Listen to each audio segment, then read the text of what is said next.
You know that song, More Than Words? Gosh, I hope your culture is just more than words. More than words on a wall, more than words in a handbook, more than words on a website. More than words. How is your culture showing up, living and breathing every single day? Food for thought. My name's Shirley Smith, and I am your culture curator.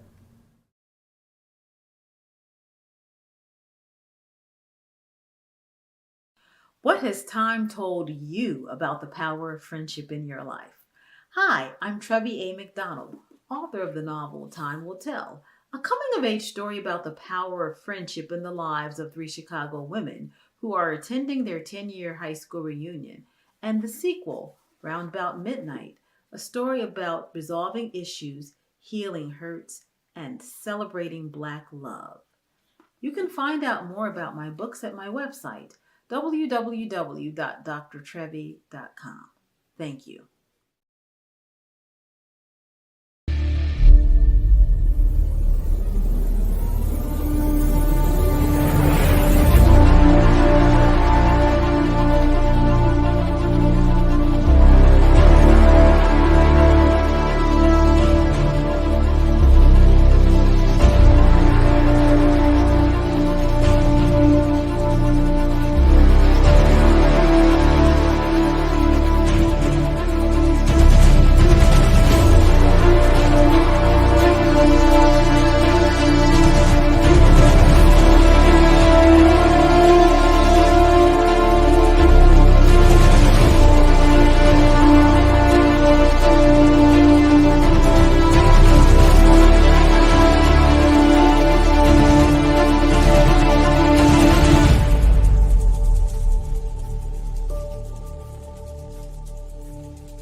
At Shirley Lou and Associates, powered by First Financial Security, our mission is to help all people achieve financial security and peace of mind.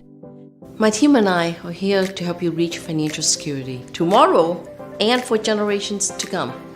She is one of the most sincere and compassionate people that I will ever meet in my life. She sincerely wants to build a legacy where no young woman that she meets is left destitute, that they are able to be self-sufficient, to provide for a family in an emergency, to build for their future and for future generations. At Shirley Lou and Associates, we are changing the face of insurance and retirement plans. Our mission is to lead, empower, and grow. We are the home of tax-free retirement.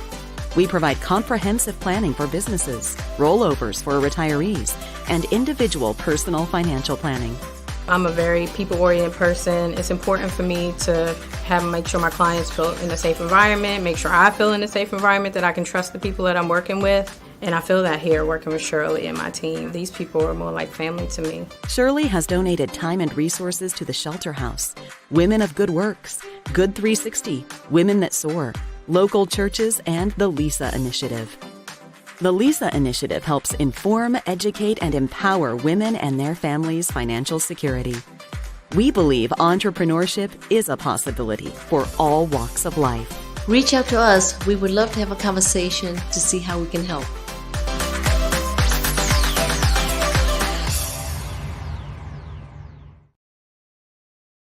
That's right. It's the Shirley Lou Show. And of course, she's always got amazing guests and amazing folks that are associated with her that come on and give us their story of how they got involved in the financial planning lane and all in that kind of way. And we've got another amazing guest. And of course, we're getting ready to talk to Sharon Scroggins and learn more about how she got involved in this lane and a number of other things as well. I know a number of people have probably been paying attention to a lot of things going around the world, whether it is what is happening there in Ukraine with that continued Russian invasion now about to go into its, well, actually in the middle of its second year and all in that space. And a lot of people are admiring the resiliency and the courage of the Ukrainians fighting against this tyrant action and all in that space. And of course, a lot of folks are paying attention to our own local and national politics, whether that is what is going on up there in New York with the indictment of former President Trump or a number of other things that are happening. And of course, a lot of people were paying attention these last couple of days to basketball. Basketball is definitely a very important sport that a lot of people enjoy, and it definitely is one that folks were paying attention to, whether it is the women's game that took place on Sunday night and had LSU being the champion in that space, or whether it was the game on yesterday for the men's side that had Connecticut win. And one of the things when I think of Kansas, I think of basketball. So that is one of the things and one of the reasons that I brought that up, because I know that Sharon is from Kansas, and we do know that Kansas has won a number of those championships. And who knows, she might be a basketball fan and maybe even a fan of Kansas, which has definitely won many championships, as well as given us one of our past coaches, because definitely Roy Williams, who was the coach of UNC for a number of years, came from Kansas. And of course, I'm here in Durham, which is home to Duke University, and formerly was coached by Coach K. And now they have new leadership and all in that space. And it'll be interesting to see whether Sharon is a sports fan and whether she even caught any of the games or not. So that is one of the things when I think of Kansas that automatically comes to my mind is the whole nature of it being a sports place, particularly in the basketball lane. And of course, we do know that y'all can also get some very rough weather as well. As a matter of fact, I know that one of the adjacent states, that being Oklahoma, is expecting some possible tornadoes, and they might even be coming your way. And of course, many people do remember that classic movie, The Wizard of Oz, which of course was set there in Kansas and in that space. And of course, there was a tornado featured in that as well. So, Sharon, how are you doing today? And are you one of those folks that was following the sport of basketball, or is that something that you avoided, or is it something that you actually were involved in? Because like I said, when I think of Kansas, those are two of the things that automatically come to my mind is the Wizard of Oz and of course the legendary runs of many of your basketball championships. Hello, Mark. I'm doing pretty good today. And yes, I'm not a big fan of sports, but I do watch it. I'm more on the betting side. Mhm. So I like to play and it's kind of cool to watch it. We had kind of like a little small poll, Right. with me and some friends. And it was interesting that one of the people in the play in it, when he was sitting there making his bracket, he's like, I don't know anything about, sports, basketball or anything. I said, well, just pick all the losers. And so out of 10 of us, he won because he picked all the losers. And because all of us, we went against Kansas, a lot of us went for KU. Some of us went for K-State, and both of them were knocked out, So it was interesting how he won the bet. He won the bet and had that strategy of picking the losers and all along those lines. So that was definitely something that happened. Sometimes people will pick based on the colors. I do know that there were a lot of brackets that were busted, and they were even saying that the team that won was probably the strongest of the four in the Final Four, but there was definitely no doubt that they were definitely one of those.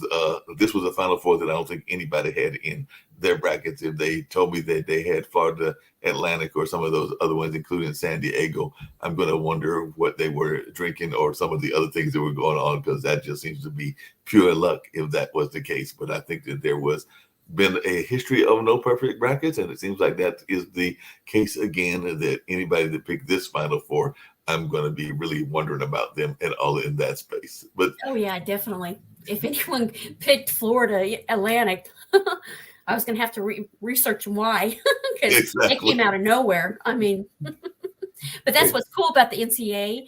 You know, they get together and the administrators pick who are going to win and everything, and it could be all wet, and it turned out to be all wrong. I know. yeah, I mean, because what UK they were like number 5 or 4, they and were number 4, I believe. I think San 4, Diego was and they number 5. won. And then San Diego was way down there on the list. So, I mean, that was pretty good. Yeah, that was a good match. And I know a lot of people were also paying attention to the women's game as well. Of course, there's been all kinds of things on social media about the taunting or not taunting, but I was thinking that both players were taunting during the entire tournament. So there's a lot of back and forth taunting that goes on, whether it's on the men's side or the women's side. So definitely that was a great game. And definitely Miss Clark is a great offensive player, but definitely she came out on the losing end in that last game, but it was still a fun game and definitely a closer game than the men's game. So it was very much of a back and forth battle and definitely was fun to watch. I think I watched more of that than I did the men's game just because of my own work schedule and everything. But it was definitely a fun game to watch. And I don't know if you caught any of the women's game, but the women's game has gotten a lot better. And some people would say that it is more traditional in the sense of playing by the regular rules and everything than even the men's game, which can be very much highlight reel and more about the sensational side, even though the women can get sensational with some of their shots and some of the things that they are doing as well.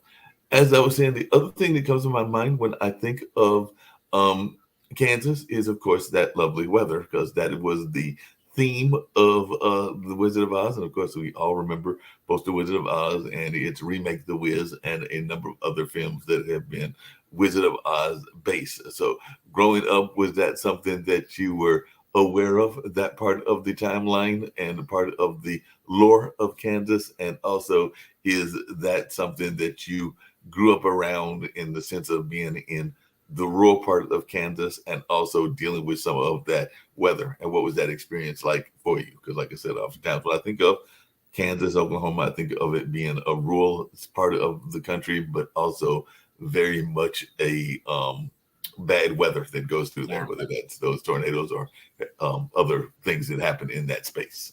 Yes, definitely. We're definitely noted for our tornadoes. And, you know, I'm born and raised here, and I've yet to even witness a tornado in person. I'm the one that's out there standing in the middle of the yard watching, and I've yet to see one. But yeah, we're experiencing quite a bit of wind today. It's probably like 30 or 40 miles. I mean, I've got my window cracked here a little bit in my office, and I can definitely hear it. So, but it's beautiful here. It's like 78 degrees, but the wind is howling, let me tell you. Say the wind is- I've never really been affected much by tornadoes. I do know I'm from like the Wichita area, and our little suburb Andover. It's kind of on the east side. It's been hit a couple of times, and the last time that it was hit, just like about a year and a half ago, I was in San Diego and I missed it. You know, and then when it got hit back in the 90s, you know, I was at my family. I had an aunt and uncle that lived there.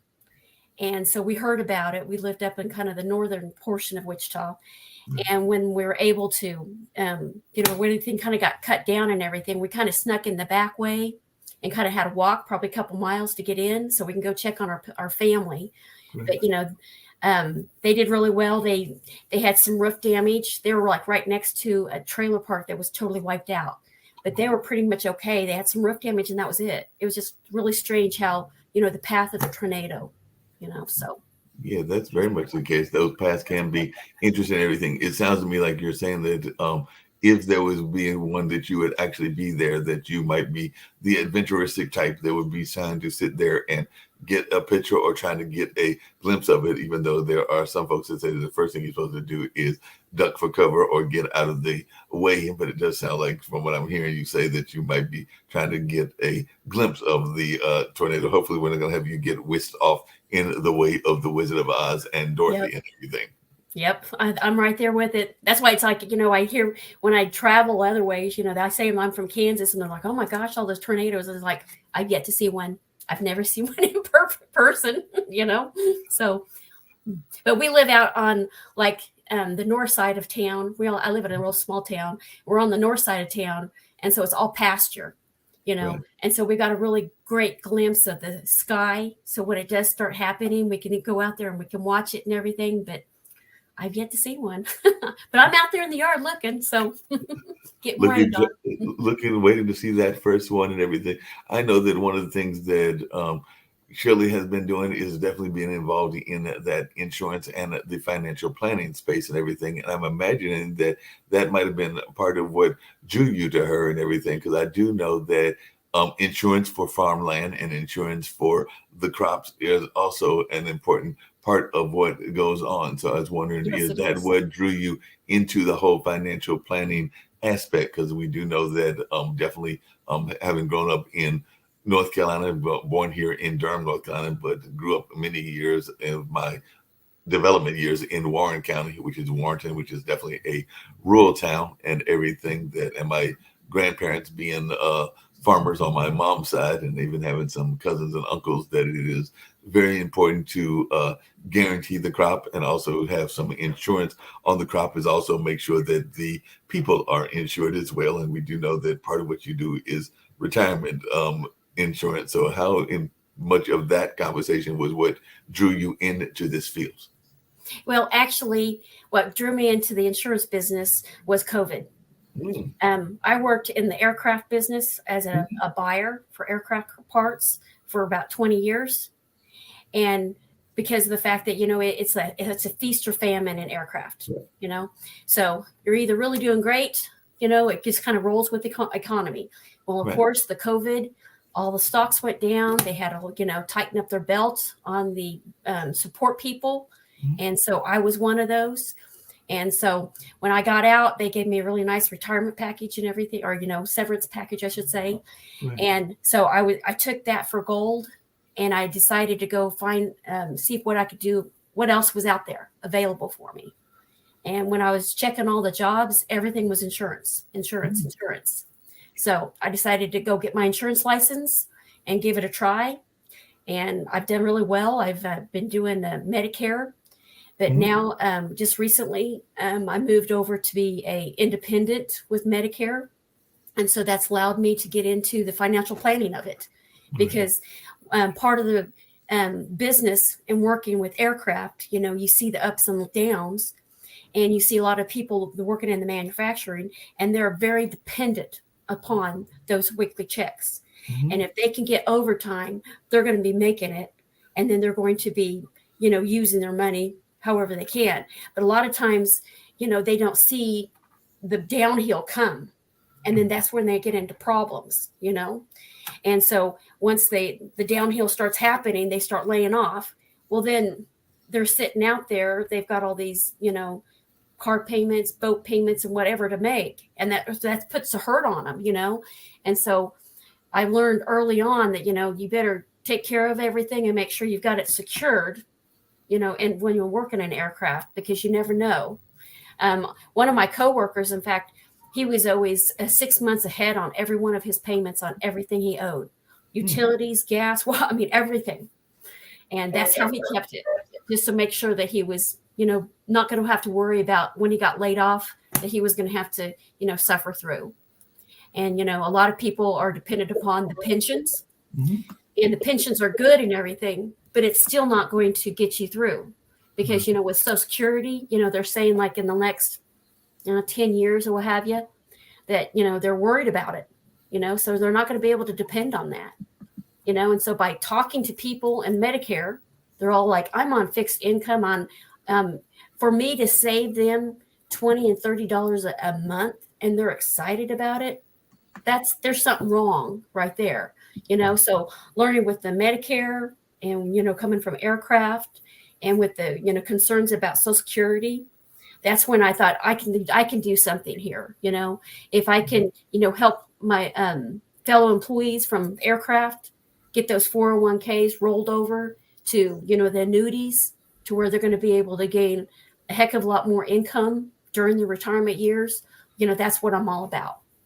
Sounds great and everything. A couple of things that you raised that I was curious about. One is what got you before getting into the financial planning into the aircraft industry, because we do know a lot of times buying parts, the only time we even think about the parts is when there is a disaster on the aircraft, and hopefully that doesn't happen too often, but we do know that it happens, and that's when they will investigate what was happening in the construction of the plane. But most of the time we're flying, we're just glad that the plane is construction that is able to move us from point A to point B and everything. So I was wondering, was it part of that love of buildings, well, not so much buildings, but vehicles that got you into the notion of aircraft equipment buying, or what was it that was interesting you to go into that field initially before getting into the space of insurance after the pandemic kind of pushed you into that direction? But what was it about the aircraft industry, that particularly buying aircraft parts, that was pulling you into that part of the field? And what degree does one get to buy aircraft equipment? Because I do know that locally there was somebody here in North Carolina that I ran across them while I was trying to find an art gallery or a photographer or something, and they actually were in an office downtown, and they were literally buying small planes, like those corporate type planes. So they were actually a corporate plane company that was based here in North Carolina. And I remember literally stumbling across them because they had a small office downtown, and I walked in looking for an art gallery, and they're like, "No, we sell planes." And I'm like, "You sell planes?" And they were like, "Yeah, we sell like those big corporate type planes." And of course, I have none of that kind of money, so it was a very quick visit that I had. But it was interesting learning about them and everything, that they were literally in the middle of my town. And I don't know if they're still here. I think the company is, but I don't know if they're still in that downtown location. But what got you into aircraft buying, particularly of the various equipment? I liked doing the aircraft because it was different every day. I mean, you could have like an aircraft on ground that would need a part like ASAP, and you would have to do everything you could. You'd have to stop what you're doing and go do whatever to fill that requirement. And that happened quite a bit. I mean, there were several times that several people had to run a part to the airport and put it on an airplane and have it, flown out directly to the plane wherever it was. Wow. And so I would take care of getting the material in the building and everything. And then, all the other support people would take care of actually getting it to the person, whether it be shipping internationally or just shipping locally, or actually putting on an aircraft, or even just, UPS and FedEx. It just kind of depends on the requirement. But I also worked in the government side of it, to where, we supported the T-6 aircraft, which there's quite a few air bases around the United States, like there's coming in Oklahoma and Florida and Georgia. All of those support the T-6 trainers and everything. And so when those went down, it was a pretty hot item. You had to get going on it. And then I also supported the sales of it, to where what we would do is we would take a couple trainers to international, like they would go to England, Morocco, Israel, Jordan, Kuwait. And so what we would have to do is we would have to get the pilot on board, we get the planes, and we would actually have to ship a big, huge shipment of spare parts to go along with the plane. So this way, if they had any issues, breakages while they're international, they had a supply, they had a mechanic with them, and they had a supply of spare parts. And so I was able to support them as well. Wow, that's really fascinating. Now, did you get into this through the military, or was it an academic thing that got you into? It was just academic. I got my degree, and I was in supply chain. And so that's what got me into the aircraft and everything. So, Wow, that's really fascinating. Now, I know a lot of people have been talking about the new industry that you're in, or the part that you're in now with Shirley, and everything about the concerns. And you mentioned that earlier around retirement planning, and particularly around the future. And you just kind of alluded to it earlier, of Medicaid and Social Security. I do know that one of the founders of Pod TV, who is a pension attorney by trade, and Nick Balveda, oftentimes on a lot of our shows, will talk about the fact that Medicaid may be going insolvent by the year 2030 or something along those lines. And definitely we've heard that from some of our politicians as well. So I just wondered how much of that has been a concern from what you are hearing, and is this something that is part of the planning that you do, is getting people to look at to the future of these programs that have been around for a number of years? Yeah, I've been hearing a lot of rumbling from my peers about, Social Security, and I do know for many years, it's been a concern, and they've increased the, like, for me, I'm gonna have to wait till I'm 67 before I draw, the most amount of my Social Security, and that's discerning because all along I've been waiting until I was 65, but I do hear when I talk to people on the phone daily about Medicare. They are very concerned about that as well. Now, with these people, they're already getting Social Security. So as far as like they're concerned, I think they're pretty much probably going to be grandfathered in or what have you, since they're already getting it and everything. But, with us who are not, it's a big concern, And so when I talk to people about the IULs that we have and everything, yeah, it's a big concern. I mean, that's a pretty good selling point, and especially, the differences between, excuse me, the differences between the 401k annual, income compared to the annuities and the IULs. It's dramatic, and people don't realize, how dramatic it is. And then I do know that, there are a lot of people concerned about the banking industry right now. I mean, the Silicon Valley, and then I think there's two others that have gone bankrupt recently. And so it's becoming a trend, and so that's, and all the 401ks, they're backed by that FDIC. If that FDIC is going to be bailing out or, at least helping with Silicon to kind of equalize their customers, it's going to take a hit. Whereas, the annuities and the IULs, they're not backed by the FDIC, and so it seems like it's more of a stable environment, because when was the last time you heard that an insurance company went bankrupt?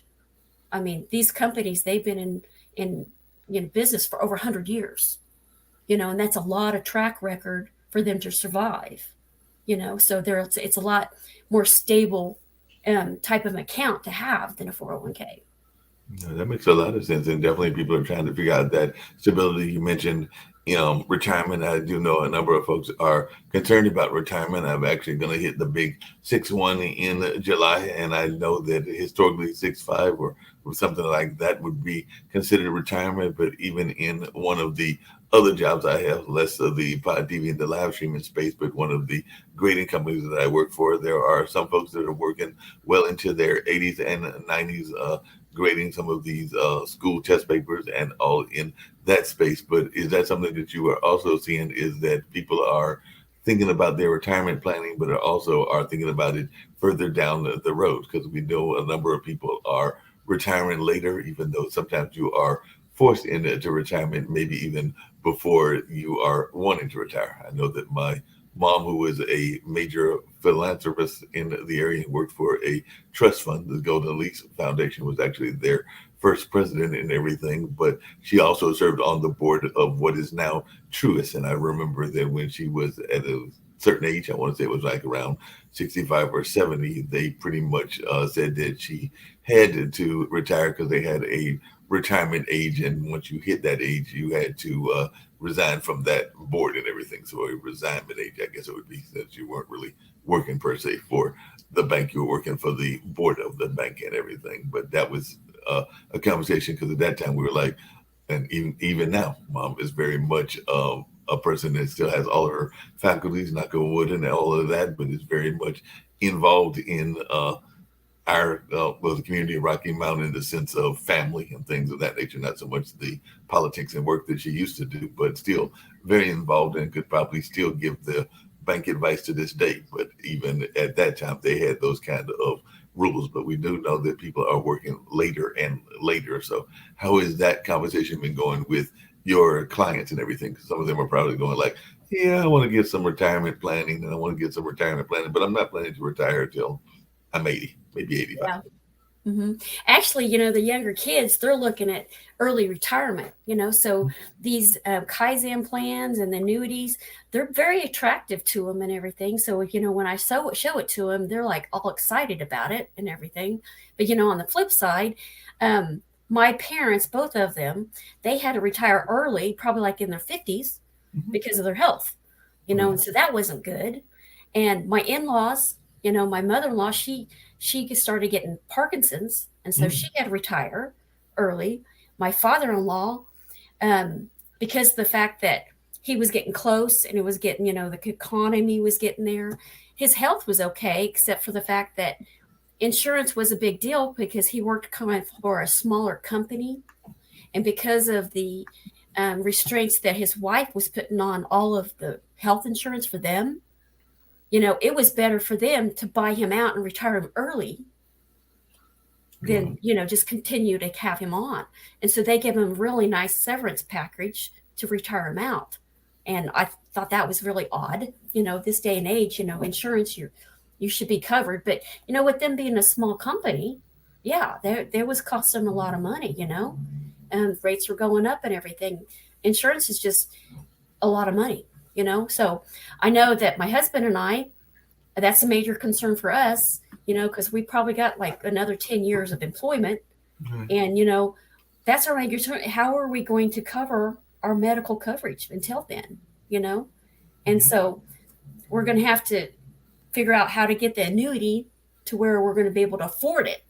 And this late in age, we're not going to be able to do it. We're going to have to work out until we're 65, 67, So Yeah, that makes a lot of sense, and that is a concern that a number of people are having. You mentioned having a relative that had Parkinson's, and I was just wondering how difficult it is for folks that are dealing with those two kind of ailments to get insurance if they are thinking about insurance or things along those lines. As you were talking, I was thinking about relatives that I have that have MS, and some that have even passed of things like Alzheimer's and other diseases that are out there. So is it something that is still able to be obtained, or does these kind of life-threatening and definitely life-altering, because most of them are, what we're talking about, are terminal in one aspect or another and everything. But how difficult is it to get insurance if you're dealing with these kind of ailments? And are there some efforts out there that can help folks that are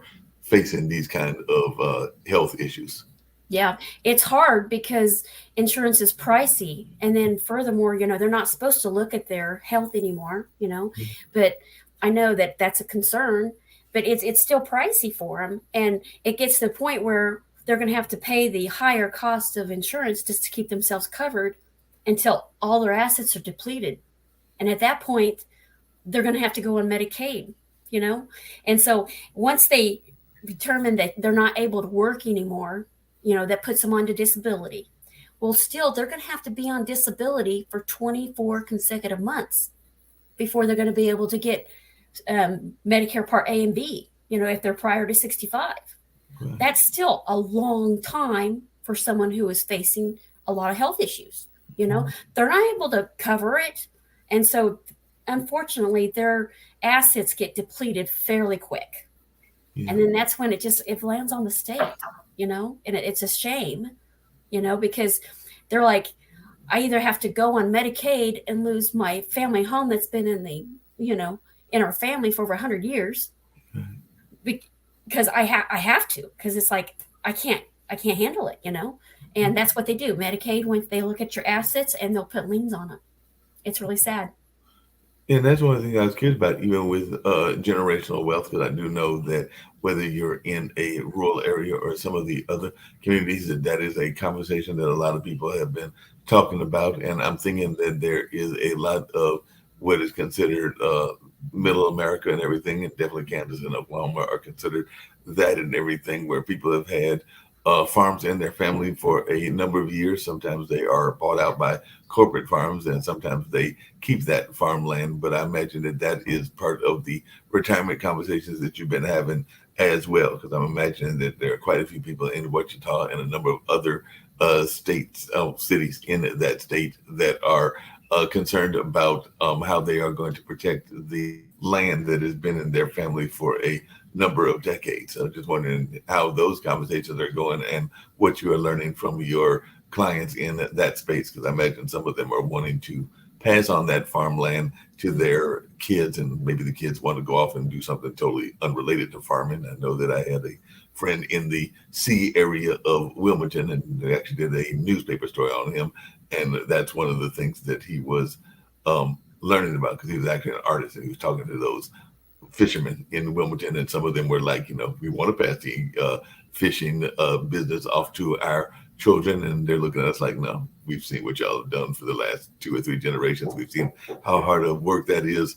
Not really trying to do that. I think I'll go off into computers or something else. But yeah, I've talked to several people that they're in that same position. They've had their land and their home for many years, and it's generational.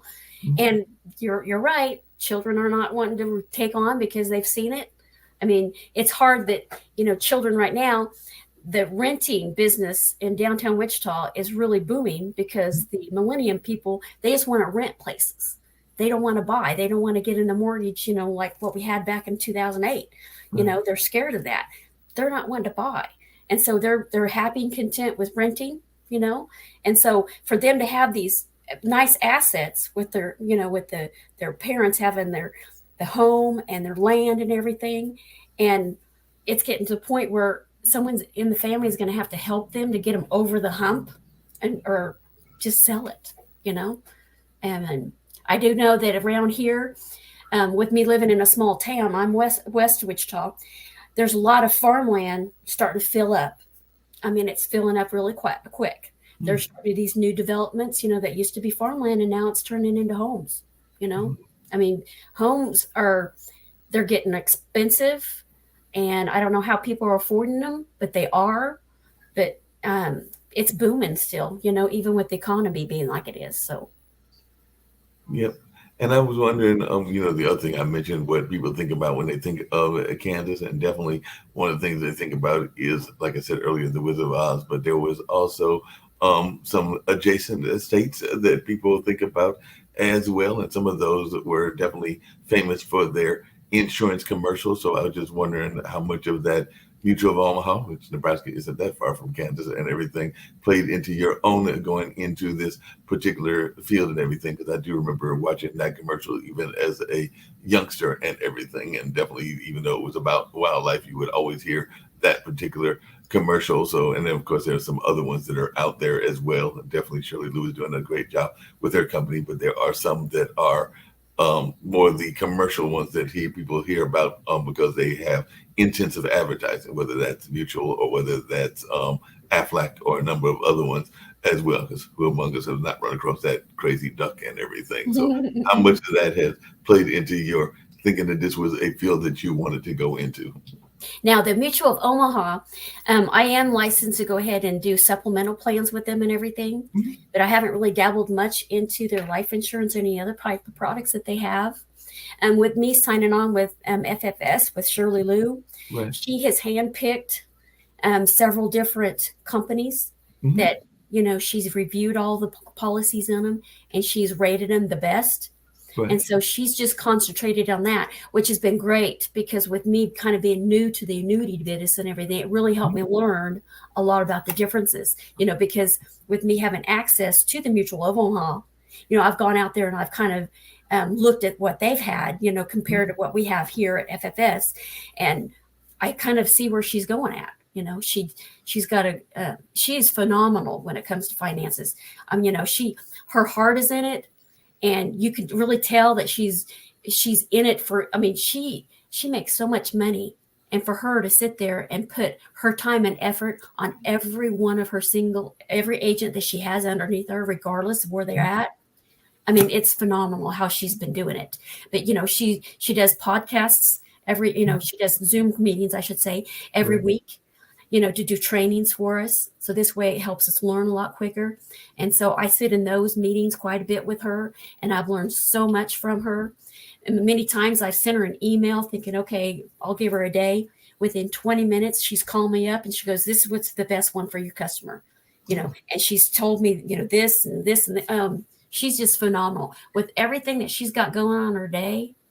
And with her calling me in 20 minutes later about my question, I mean, she's wonderful. But I trust her because, those ones that every week, she'll pick like a certain plan that she likes.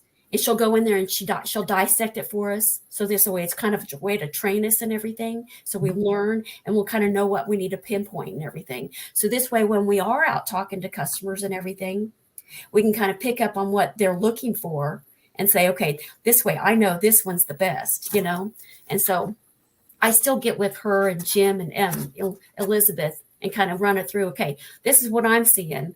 Am I okay? Or, and so they'll go ahead and they'll straighten me out and everything. But I mean, they're a wealth of knowledge, all three of them, when I value that, especially with me new coming on, it's been very great. Mm-hmm. It sounds like it. What advice would you give to others that were thinking about going into the insurance space or thinking about working with either Shirley Lou or just the insurance space in general? We need a lot of agents because of everything that's going on in the world. They are begging for agents to come in and help us because the more people that know about it, the more people that sell it, they have their own network of people, and the word needs to get out that, the 401ks is not going to be something that is going to get you through your 22 years average retirement. You're going to have something else. And, with the Social Security being like it is, we're all concerned about that. Yes, that's great. You have two avenues, but considering the differences between the 401ks and annuities, I talked to someone last week and they were looking at $8,000 annually on what they have in their 401k, and they still had 15 more years to go. But that's still a long span. They've been in that 401k for a good while, right? I gave them the information about an annuity, and it was going to get them $44,000 annually. Wow. What is something that has surprised you about what you have learned about the insurance business and particularly working in insurance that you were not expecting? And what are some commonalities that you have found between the insurance business and the notion of buying airline parts and airplane parts? Mm-hmm. Well, airline parts, those are for like the wealthy, because the people that I was selling to, they were owners. They weren't the big commercial ones. These were small, 10-seater aircraft, and so we sold to like the military and individuals, and so it's different ball game right there. The customers were there, but now that I'm in insurance, I'm talking to everybody, individuals that don't have a lot of assets going on and everything. And so Shirley was talking about in her book about the differences between the 401ks and the IULs. Well, the 401ks, with them being backed by the bankers, and they're backed by Wall Street, and with the employers having a say on the investments, because what they're going to do is they're going to pull them over to their stock. That's where the most of the gains are going to be. That's what they want to do, to support their business with all the employees' 401ks. Well, there's better business out there because the annuities and the IULs, they go off the S&P. That's got a lot of different diverse types of companies in it and everything. They got tech, they got manufacturers, they got metals, they got every other type of business in there. Whereas, the 401ks, they kind of move them and sway them to where the company is, Well, if you're in the aircraft, there's peaks and valleys. So when you're peaking, you're peaking. But when you're in the valley, you're in the valley, And 401ks, they actually do lose money. Whereas the IULs and the annuities, they don't. They have a floor. If that S&P loses within that year, their account stays the same. If they gain, then they gain, and that's the brand new floor. They start going up again. And, going off of the industry in the last 10 years, S&P has only lost one time. Yeah. And today they're up above where they've lost. So they've already regained it, It didn't even hardly phase them at all. So maybe for 1 year, but they still remained the same. They did not lose whatsoever. How important is it to be in a field with somebody that is like-minded and everything? Because I know on some of the shows we've talked about that and everything, and I know that some of the folks that are working with Shirley, their spouses are in the same industry, and they sometimes have a great success in conversations that way. And in some cases, they're totally opposite fields and all in that space. So you did mention the husband and everything. So I was wondering, is he also in the financial lane? And is this something that you are hoping that your children will go into, or are you just hoping that they will be successful in whatever they go into, and have any of them express interest in going into the financial lane or possibly following in your footsteps? Mm-hmm. My husband, he does work where I used to work because we used to work together.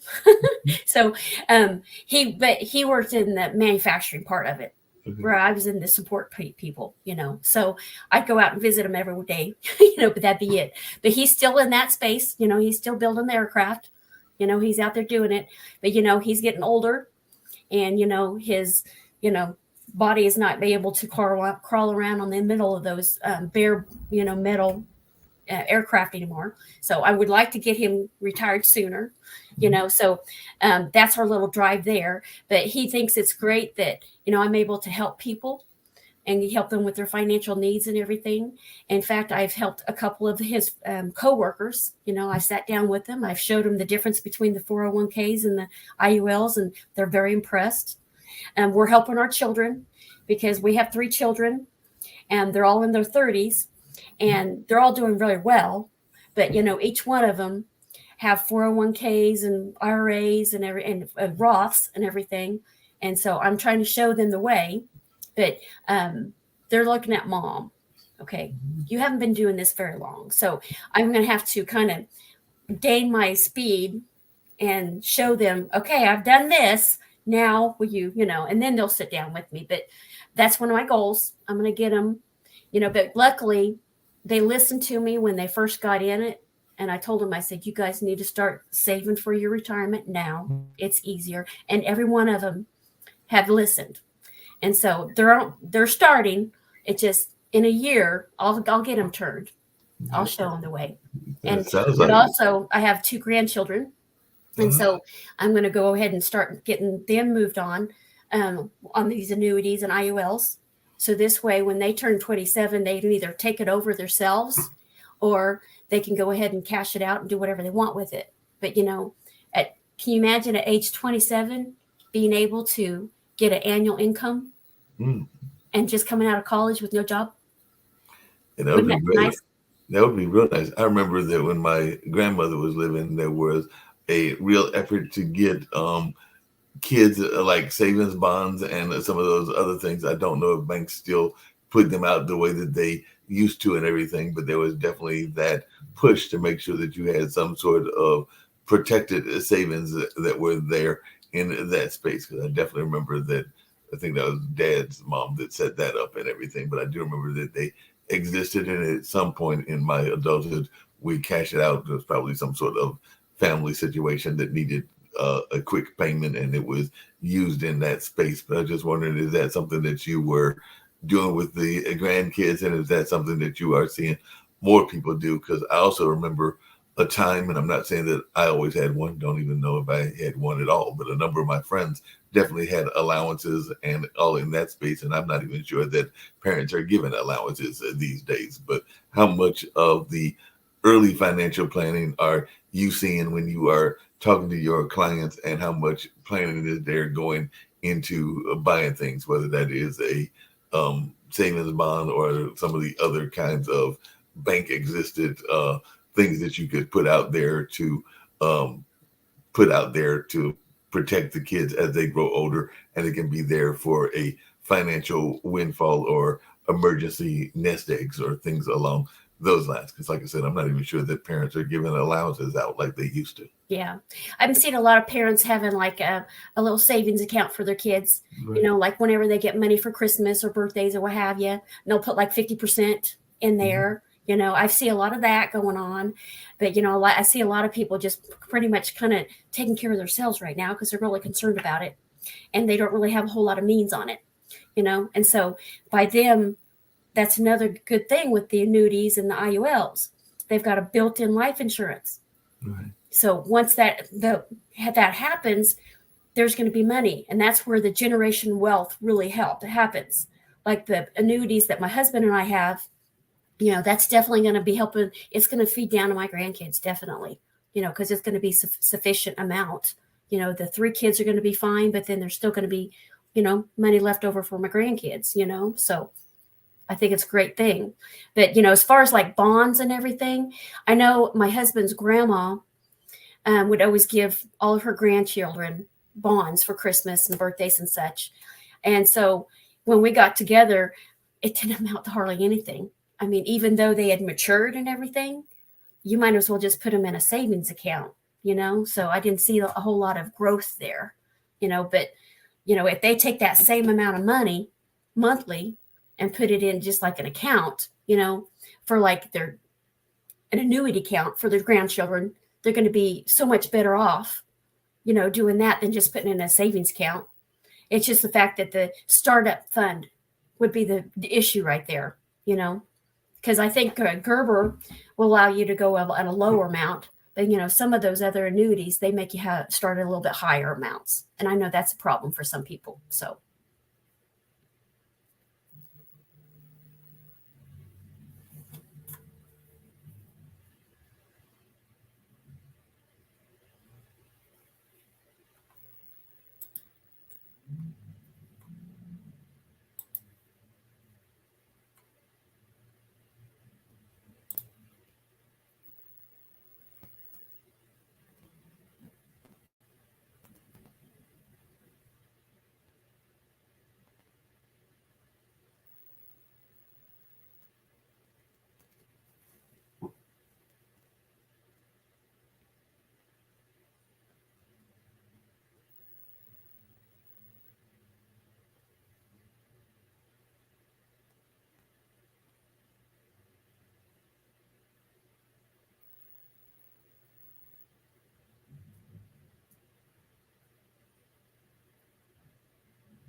We have to love technology. Technology has a moment of its own in everything. I think so.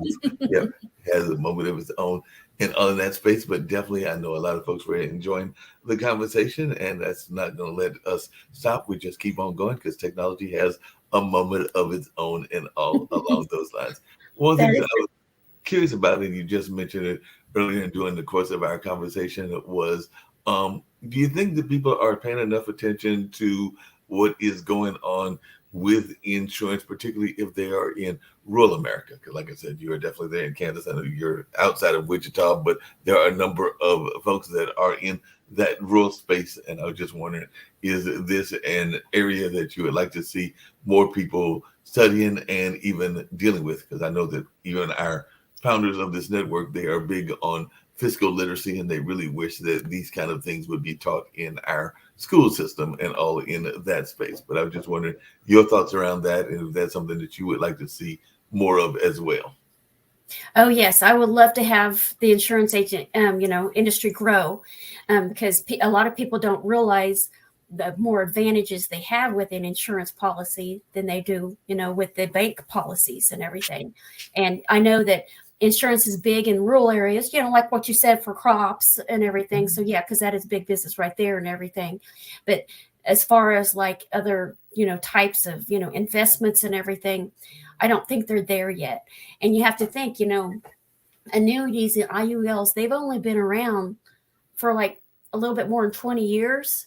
And so, it takes that much time for people to get in them, use them, and actually benefit from them. And then the word starts spreading. And I think right now we're at about the peak to where it's going to start spreading now. People are going to start saying, oh, yes, I was able to get, this income, and it was exactly what I was expecting and everything. Whereas, before in later years, they were talking about life insurance and everything. And life insurance itself gets a bad rap, because you can get a little bit of benefit here and there, but basically it's when you pass away is when the benefit happens. But then, with, all the Hollywoodization of it, the Hollywood stuff going on, it kind of gets a bad rap because people think, oh, they're going to fight it and everything. Well, for the most part, it's not fought, it's just more Hollywood being Hollywood. Right. But, it gives it a bad rap because there's not a lot of people that have those plans and everything. But now with, the IULs and the annuities coming of age and people are starting to benefit from them, I think it's going to start becoming, widely ranged. And that's the reason why, we're really needing more agents to get the word out, to talk to their networks, and start getting it moving. Yeah, especially with the economy like it is. Yeah, that makes a lot of sense. Do you think that some people are afraid to talk about insurance, just like they're afraid to talk about their plans for their immediate end of life and everything? Because we do know that there are very few guarantees in the world, but one guarantee is that just like we are born, we will die at some point or another. Even though I'm personally rooting for 200, even though nobody's personally done that. But like I said, I don't know that I'm doing anything to actually do that because my exercise programs are nil to non-existent, and my diet plan involves way too much fast food. So definitely that's not going to actually be a way to get to 200. But hey, you also hear people that make it to 200 that have broken all the rules, including what they've done with their drinking and some of their other habits as well. When you hear the people on the weathercasters, when they're talking to people that make it to 100 or 100 plus, and they tell you that they have broken all the rules that you're supposed to live by and all in that space. But is it something that you find a lot of people, particularly our young folks, are even afraid to have those conversations, or are they more open to having those conversations because of the way the world is? And I think people are coming to the realization that there are no real guarantees as to how long you will be here, particularly when we see something as horrible as this pandemic that's been here over the last 3 years, and it took so many lives. Yeah. Well, I think ideally, when people are young, when they, in their 20s and everything, that's ideally when they should really get the plan because they're so much more affordable. Right. But, they're not thinking about that, and so they don't think about it. So then when they get through to the 30s, well, then it gets a little bit more expensive. And yeah, they can afford it and everything, but it's going to have to be where their priorities lay, what they've experienced in life, where are they at with their finances and everything. I think that's going to have a lot of play in it because they're like, well, I'm fine now. I've got a good job. I've got a good house. I'm doing fine. A lot of them don't think, well, what if I had an accident? Right. What would happen? Well, yeah, you've got some mortgage insurance and everything, but still that's going to put the hurting on the spouse, So, but then, when they get to their 40s, it gets more expensive. And that's when they really want to think about it and everything. And so I think a lot of people, when they get to that point, they're like, insurance was probably just for the rich. Right. I can't afford it, you know? And so now I think that I do hear a lot of commercials, you know, pushing life insurance and about how affordable it is and everything. So I think that's what we're going to have to do, is we're going to have to kind of get the tide turned a little bit so everyone understands life insurance can be for everyone. You know, it just depends on what you want out of it and everything, you know? So like for my husband and I, we weren't really pushing for the, you know, the life insurance after the fact. We were more wanting just the income when we retire, you know. The life insurance protection on that was a bonus too, you know. The hospitalization on it, the cancer on it, the long-term facility, that was just a bonus, you know. But it's all included, so it's nice, you know. So but I think things are going to have to change to, you know, it's life insurance is not for the wealthy. You know, and you need, the best thing to do is think about when you're in your 20s, when you can make that you can make a payment and pay for the whole year and forget about it for a year, you know, because that's when your payments are going to be so low. And it's going to be very worth it. Yeah, that makes a lot of sense. Definitely sounds like it'll be worth it and everything. As we're going to wind down, it's got just a few more minutes to go and everything. The other thing that I know a lot of people think about when they think about particularly Kansas and everything, is they think about the music culture. And y'all definitely have a rich jazz culture, as well as a rich, I think there's some pretty well-known gospel musicians and even some that came out of the country realm as well that were from that area. So I was just wondering, is that something that is an interest to you? Because after times when I think of Kansas, I definitely think about Kansas jazz and of course baseball there as well. But those are some of the other things that I think about. And of course, y'all have a pretty good football team there as well. But I was just wondering how much is that was in your own growth and development, and whether you pursued anything, whether it was at church or anything else in those musical spaces, because I do know that those are some of the things that I associate Kansas with. Yeah. We have in downtown Wichita, you know, they'll have some music festivals, you know, they'll have some bands come in, they'll have like the food trucks, you know, come around, and they'll have bands. So it's really nice and they're all local bands and everything. And, you know, you can have any type of band. You can have metal, you can have jazz, you can have country. I mean, that's what's really cool about it, is because it's so diverse, you know. And, you know, they have like the art walk, which is like the last Friday of the month, every month, and you'll go down and look at all the art galleries. They'll have a lot of music playing, jazz playing, you know, while you're walking around, you know. And so yeah, it's pretty good for the culture and everything. I mean, we've got it for being, you know, Kansas. It doesn't only put you, you know, really high up on the list or anything, but we do have a lot of culture that you know, we really enjoy, you know. And then now that, you know, we're doing so well with the Chiefs, I mean, I think that's great. I mean, all of us have been diehards, you know, okay, maybe next year. And so when, you know, Mr. Mahone came around, I mean, he was our godsend, and he's just been wonderful. I mean, and he is truly, you know, he's very well known and everything, but he's so down to earth and his heart is in the right place. He's just a wonderful guy all around. So it makes it really great, you know, that he's doing fabulous in the team sport, but he's also very wholesome, you know, very family oriented, and he's doing right for the community, you know. So I think that's a very good asset to Kansas. Yeah, definitely. How important is it for, in your mind, for business owners and others to be involved in their community? You just mentioned that about Patrick Mahomes. I know that Shirley is very involved in the Virginia community, and I'm imagining that you are probably involved to some degree in your local community as well. So how important do you think it is for people that are in whatever their entrepreneurial space is to be involved in community engagement, and where do you find your own community engagement? I think everybody really needs to be involved in their community, because, you know, in my little small town, I was on the city council, I ran for mayor, I was in on the issues and everything, and people don't realize everything how much control a city has. Even the town my size, it's pretty small. They have a lot of control, and they can make a lot of decisions on what's going on. I mean, it affects everybody. It affects, you know, their water, their neighbors, the houses that they're building, their rentals.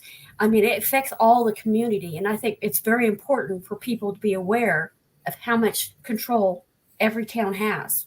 I mean, they have a lot of control. And so for the business people to get in there and start getting involved and start helping spread the word about, this is what's going on and this is what's going on, I think it's really important, very important. So that makes sense. When you ran for city council and ran for mayor, what were some of the issues that you were running on and everything? And is there any potential that you might be trying to do that again? I know that and I alluded to her earlier, but my mom actually ran for Secretary of State here in North Carolina, and she ran once, and I think that was enough of the political landscape for her and everything, because there were promises made, promises unkept, and definitely some other things that she saw that probably kept her from wanting to run again, even though she served on some various boards. But yeah, that was her one attempt at running for political office. And we have sometimes joke with her if she's going to run again, and she gives us that kind of like snide look, like, no, I don't think that's going to be happening. But just wondering what some of the key issues were and whether you will be possibly running again. I'm pretty busy on what I'm doing right now with my insurance. I'm building and everything, and I'm talking to a lot of people. So I don't see me getting back into it and everything. But the issues were that, they were spending a lot of money on, certain areas of town that really didn't need it, So that's what I was getting into. And then I didn't feel like they were I didn't think they were handling the money correctly. From being, I had accounting background and I have a buying background and everything. I felt like there was a little bit too much nepotism going on and everything. And so I felt like they needed to look at the cost and the quality, not just supporting, their friends, and then building up in an area where I didn't really think it needed to be built up any higher than it was, because we are a small community, but we can pull in resources from other small communities, and so we didn't have to be the biggest and best in that area. And that's what they were trying to do. They were trying to be the biggest, the best, and in the area. And it was like, that costs a lot of money. And for a size of this town, it was all it was doing. It was just increasing our taxes. And, we moved to the small town because the big towns, their taxes were sky high, because they had to support all these schools and everything else going on. The smaller towns, they're just taking care of their needs as well. We have a school system. We share with other, there's like 4 other little small towns that we share with. And so that was nice. They have a lot of resources. And so they're doing fine, And so we didn't really have to be spending a lot of money on our taxes, just to support special interest of just a few people in town. Yeah, that makes a lot of sense. And here in Durham, we've actually been having some interest in politics, because we've had one city council person that has been accused of working with having city workers work on their campaign, and also maybe giving some certain promises to certain developers. So I think they're in the process of being censured and everything. And then with the whole back and forth, because, a lot of times city councils are divided, sometimes along party lines, sometimes across different other lines, different camps that exist, because I don't think that this was around party lines. It was probably just the different camps, because I won't say that everybody that I'm referring to is under the Democratic ticket, but they were even some possible fisticuffs that were shared as well. So our mayor recently had a conversation that said that they needed to calm down and work toward the betterment of the city, and not maybe have these kind of like very intense arguments. And it was actually a woman politician that was involved and accused of having some of the fisticuffs going on and everything. So it'll be interesting to see what consequences happens with that, and if that even gets some national play. But it definitely was all over the local and I think some of the state news and everything. So definitely sometimes folks get too caught up in their political desires or whatever those are.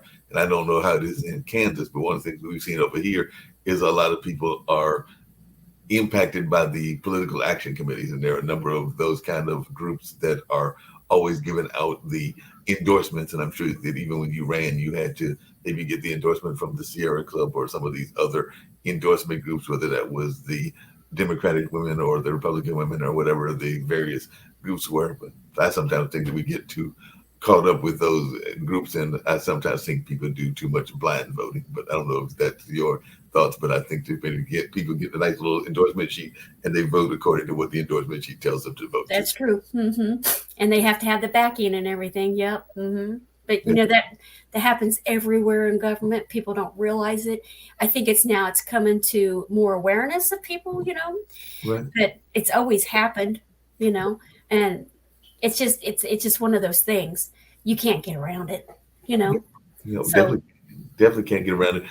What's one of the things that, and like I said, maybe one or two more questions, but what is one of the things that has surprised you about growing up there in Kansas that might surprise others? Because we are a global community, and I've mentioned some of the things that people think about when they think of Kansas. Definitely the Wizard of Oz, definitely some of the sports teams, definitely some of the other things that I have mentioned during the course, including the music and everything. But if somebody is listening to us and maybe they're from India or Australia, what is something about Kansas, and particularly your area of Kansas, that they might find surprising and that they might enjoy should they come to your part of the world to visit? Well, each one of our little cities around us, they have their own little niche, and they're noted for it. But I think there's a lot of diversity in Kansas, and I don't think people realize it. We have a mixture. We have a lot of Hispanic. We have a lot of Asians. We have a lot of African American. We have, I think that's what really makes us great. Because we're kind of hidden, but we are very diverse.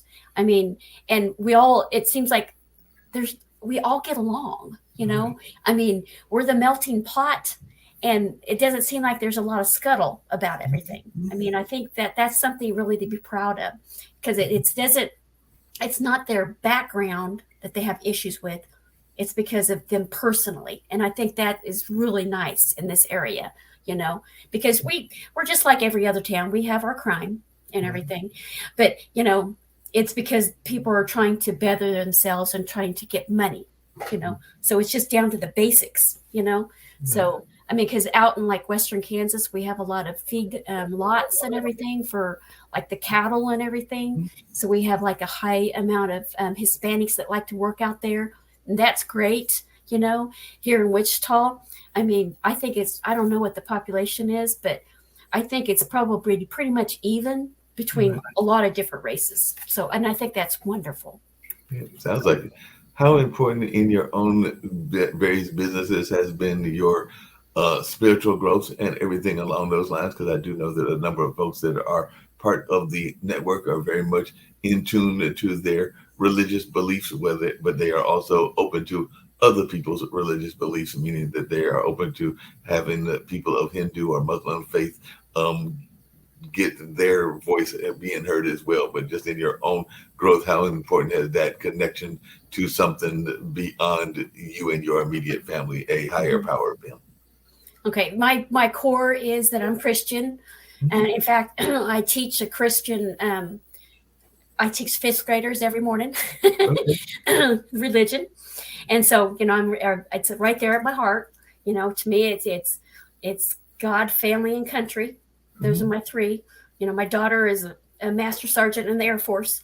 So I've got all three of them right there lined up together, and so yes, religion is very big in this area, but it's not overwhelming.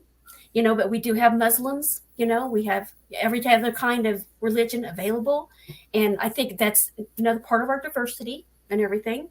In my community, it's more, because I'm in a smaller community and everything, it's more Christian. But Wichita's like 3 miles down the road, and so I go there and I see a lot of different diverse. But Kansas as a whole, I do believe that there's a lot of religion here. There's not very many atheists or anything, and I think that's great. I think that kind of helps with the diversity and with us all getting along and everything. We're loving our neighbors. So yes, sounds like it. What did you say to your daughter when she wanted to go into the military? Because I do know the military can be rough sometimes to women. I do know that I've actually been part for a number of years of an effort to help our veterans. It's actually my friend Captain Newborn, and that is actually his name, not his ranking, because he never served in the military, but he is a veteran advocate, and he uses the Apollo structure, the Apollo that exists in New York, to do a talent competition, but also to bring awareness to veterans' rights and veterans' issues and everything. So we do know that veterans' issues have been very much important over the last several decades and everything. So I was just wondering, when your daughter said she wanted to join the military, what was your take and your husband's take, and what did y'all do to support her? My husband was the one that, excuse me, that was quite the advocate for it. I thought she was crazy. It was happened right about 9/11. So I was really worried about war, especially with her being a woman.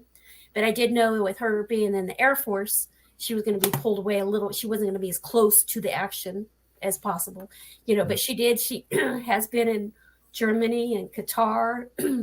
And my son, he was also in Korea for a while. So it's been really different for us. But I've been very supportive of her. She's just been moving up the ranks. She's been doing wonderful. Every time I go visit her, I just see her blossom, and she's got so much respect from her peers. She's had to kick people out of the military. She's had to set them down and set them straight. And I think it was good that she had some really good core values that she learned from Kansas. Because like when I took her to boot camp, she had pink hair, and, she was wearing the little skinny tight jeans and everything. And I gave her like that. And I'm like, good luck. And within 6 weeks of her, when she got out of her boot camp, she was a totally different person. Yes. And I went up to this tech sergeant and I'm like, I don't know what you did, but you didn't give me back my daughter. I think, And he just said, ma'am, he goes, all we did was perfect what you gave me. And I was just, whoa, but she was opening doors. She was saying, yes, ma'am. No, total different person. And I've gone up there. She was in South Dakota, and we were going to have plans for the afternoon, but she had to go take care of some, supervisor visits. And she was basically kicking a gal out of the Air Force. Right. She wasn't doing what she was told. She was smarting off. She was, I was just like, wow. And that put a lot of, wow. And then I went up she's in Alaska right now. So when I went to visit her last time, she was talking about how she had she was a couple layers up now. Mm-hmm. And so they'd already gone through 2 other sergeants trying to straighten this boy out. And he was from New York. And he would sit there and call his family back in New York every day and talk for 3 or 4 hours. And, the time difference was like 4 or 5 hours, right. And so she had to go take him for breakfast. And he worked 3rd shift. She took him to breakfast, and she just flat told him, what's your home life? And he's like, well, I've got, several younger brothers and sisters. And she's like, what are they going to do when I send you home because you failed? What are you going to do to them? And within a week, the sergeants below her called her up and said, I don't know what you did to this boy, but he's straight. I mean, he didn't know how to balance a checkbook. He didn't he didn't have a driver's license. He just rode a bike. He never went to the dorm. He was always out partying. I mean, and she turned him around just by an afternoon, breakfast, talking to him, just giving him a face of reality, So I was very proud of her. It sounds like you're definitely proud of her and everything. Oh, yeah. And she's going to retire in 2024, and she's already signed on for another year. So she likes it. She likes the military and definitely is enjoying it. I know that I've got cousins that have definitely been in the military. One of them actually made it up to the rank of a lieutenant colonel and was actually working to make either further in the officer camp and everything. But I think that they are given a certain amount of times that they are allowed to go for the promotion. And if they don't get the promotion, then they are given out to the civilian world. So both he and his wife are now out in the whole notion of civilian work, and they're actually doing quite well in the civilian work from that knowledge that they got from the military. So definitely looks great on the resume. And she's working on her master's right now. And so her husband's still in the military, and he's like about 5 or 6 years behind him. And so he wants to retire.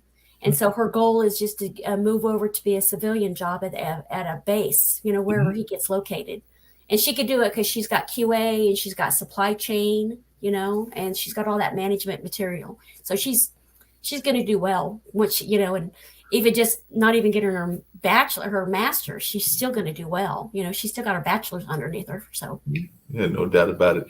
And see, you thought that we would not be able to have an hour or an hour and a half conversation. You're much more interested than you were giving yourself credit for, and all in that space. So, like I said, we've definitely come to the end. And one of the things I get everybody to do at the end of the show is, as you've seen from the other past shows, is to tell folks how you can be reached in social media, and definitely with Shirley Lou and all in that space, as well as any message that you want to give to our listening audience. And there is a global listening audience, because one of the things that I try to do, is kind of one of my own personal missions, is have people express a message of positivity and hope that they would like to share for our global community and all that are watching and all in that space. So hope you enjoyed the conversation. I've thoroughly enjoyed I it. did. Thank you very much.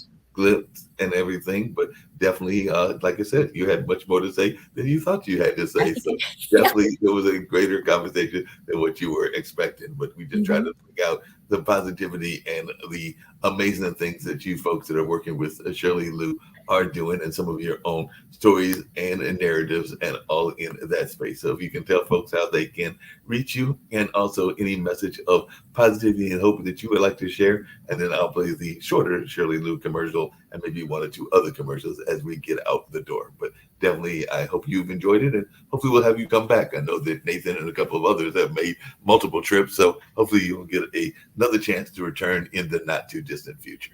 Okay. Okay. Well, I can be reached at Sharon Scroggins at ffsmail.com. I would highly advise anyone who is selling insurance to hook up with Shirley Lou. She's got a great training program. We need agents. There's a lot of, with us at the peak, of annuities and IULs, there's a lot of 401ks out there that need to be rolled over, and we need help. So I would highly advise you to go ahead and hook up with Shirley. She's phenomenal. For her being, the top 50 of the Forbes of the women in financials over 50, that is wonderful. And for her to take the special time to work with each one of her agents, regardless, that speaks mounds. She does a fabulous job, and you will definitely do well if you hook up with Shirley. She's wonderful. I can't speak highly enough of her. But contact me if you want to roll over your 401k. I'll definitely help you with it. And I'll make you a heck of a lot more money in your retirement than what you currently have. Sounds great. If you have any message of positivity and hope that you want to give to our global community, I'm sure folks would love to hear that as well. Well, just keep God, country, and family the way I look at it. You got to support every bit of it. We got a great country, and there's a lot of opportunities for everybody, regardless of who you are. All you have to do is put some elbow grease in it and keep talking to people and turning over every one of those rocks. You'll find something. I'm ashamed that it took me this long to get to insurance, because I have really grown, and I really truly enjoy insurance. I wish I would have done it a heck of a lot longer ago, but when in this community, aircraft is the best, paying job, but I get so much more satisfaction out of insurance. I love to help people. So, yeah.